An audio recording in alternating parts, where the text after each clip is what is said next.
Hello everyone, it's Kyle from Top Level Management. I'm the Chief Operations Officer. Welcome to Whiteboard Wednesday.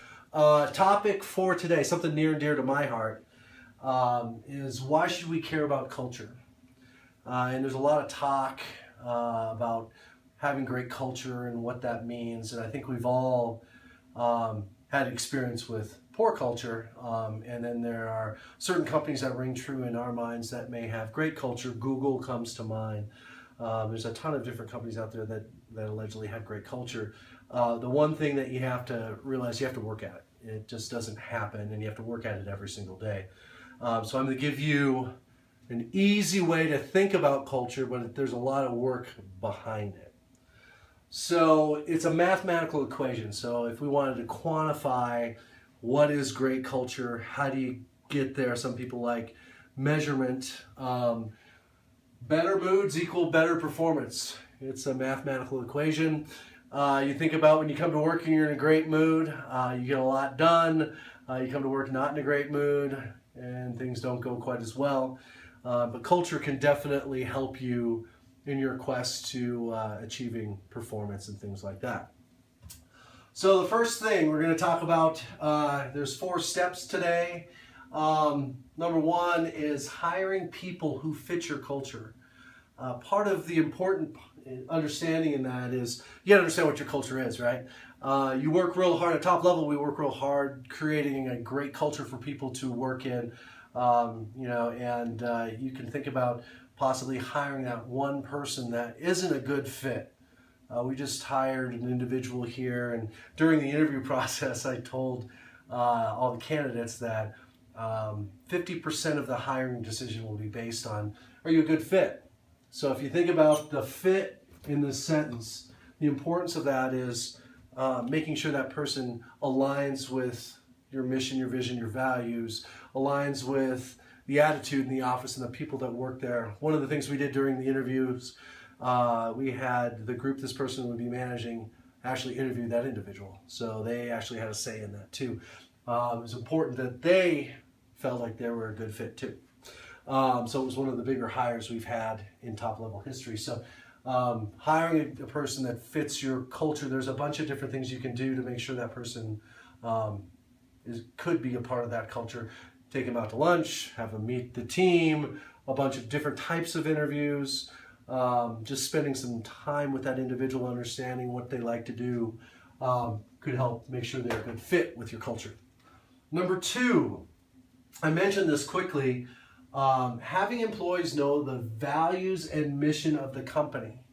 So the difference between someone not understanding that and someone understanding that is, if I understand the values and the mission of the company, what we stand for, what we're trying to achieve, and they're a good fit for their culture, they're going to treat this as something more than just a job, a career. So here at Top Level, we spend a lot of time developing our vision, mission, and values, not just in a vacuum with the team. So they had to say in what we stand for. And the neat thing is over the last year, that still rings true. Number 3, know that good ideas can come from anywhere. If you think all the executives in any company have all of the good ideas, I would tell you, coming from the restaurant business, some of the best ideas in restaurants came from the folks that worked in them, the cashiers, the cooks. But here at Top Level also, we spend a lot of time brainstorming, and some of the best ideas come from not the highest level. You know, it's important that everybody feel like they have a say. And you can kind of see this builds on each other. If you hire the right people, you have they understand the vision and mission. They feel that their ideas matter. This all starts to build upon each other, right?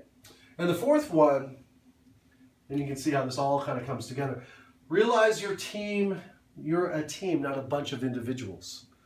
And individuals tend to work in a vacuum. So there are a bunch of companies, if you go on their websites, you can take a look, and it talks about their team, or they're hiring their team. I think Instagram, if you actually look at some of their recruitment materials, it talks specifically about being part of joining their team, being part of this team.